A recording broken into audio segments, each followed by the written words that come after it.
नमस्ते,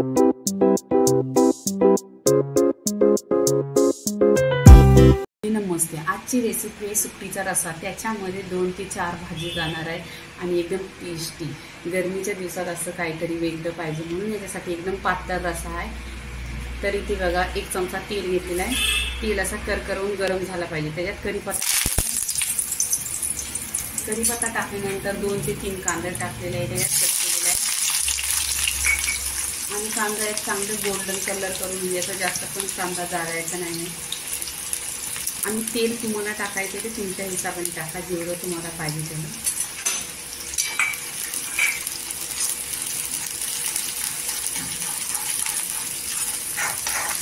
आणि ह्याच्यामध्ये सुकट पण जाणार आहे, ती स्वच्छ धुवायची। 1 ते 2-3 पाण्याने स्वच्छ धुवायचं, त्याच्यावर लिंबू पिलायचा म्हणजे उबरट वासना येत आणि चव खूप छान येते। ते सुकट आहे ना स्वच्छ धुतलेले 1 ते 2 पाण्याने धुतलेली आहे, त्याच्यावर आपण लिंबू पिळून घ्यायचा। लिंबू पिळल्याने आहे ना छान टेस्टी रस्सा होतो आणि सुकटीचा असा वास नाही येत, उग्रस आणि घरामध्ये पण वास नाही येत आणि टेस्टी होते। इथे कांदा बघा गोल्डन कलर झालेला आहे।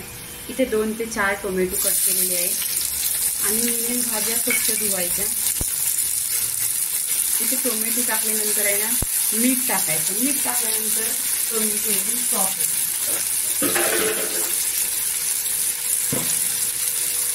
इथे 1 चमचा मीठ टाकलेला आहे आणि तेलावर परतून घ्यायचा टोमॅटो। आता 1 मिनिटामध्ये या टोमॅटोचं पाणी होईल। इथे टोमॅटोचं पाणी झालेलं आहे, तर इथे काय करायचं, आता या शेवग्याचे शेंग पण टाकायचे आहे। ते जास्त वेळच लागणार आहे, 10-15 मिनिटं लागणार आहे। ही लसूण आहे ना टेचून घेतलेली आहे ना, ते जास्त चविष्ट लागते रस्सा।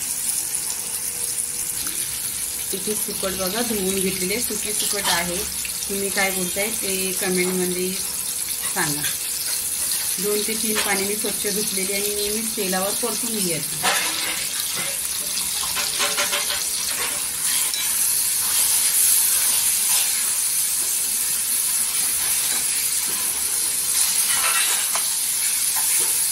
इथे तेलावर परतलेले आहे। इथे सुके मसाले टाकायचे। काश्मीरी लाल मिरची पावडर 1 चमचा, संडे मसाला 1 चमचा, हल्दी पावडर अर्धी चमचा आणि धना पावडर 1 चमचा। जेव्हा पण तुम्ही चिकन मटन बनवाल तेव्हा आहे ना धना पावडर जास्त टाकायची असते। हे मसाला तेलावर परतून घ्यायचा। इथे तेलावर मसाला परतलेला आहे। इथे ह्या कांद्याचा आणि खोबऱ्याचा मसाला आहे, भाजून घेतलेला आहे। हा पण तेलावर परतून घ्यायचं, मिक्स करायचं। इथे आहे ना पाणी टाकून घ्यायचं। मी अर्धा ग्लास पाणी टाकलंय आणि त्याच्यात टाकणार आहे पाणी। इथे पाणी टाकल्यानंतर ना छान अशी उकळी आली पाहिजे रस्स्याला। इथे बघा पाणी टाकलेलं आहे। इथे रस्स्याला उकळी आलेली आहे, तर इथे शेवग्याची शेंग टाकायची आहे। शेंग अशी शिलायची।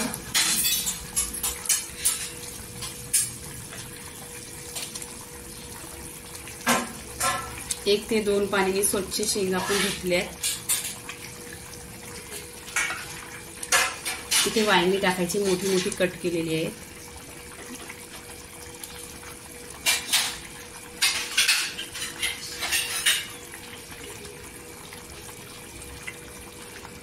बघा तुम्ही पण आहे ना असा रस्सा बनवा, या भाज्या टाकून खूप टेस्ट लागतात। इथे सोयाबीन आहेत आणि बटाटी आहेत। सोयाबीन बॉईल करून घेतलेले आहे।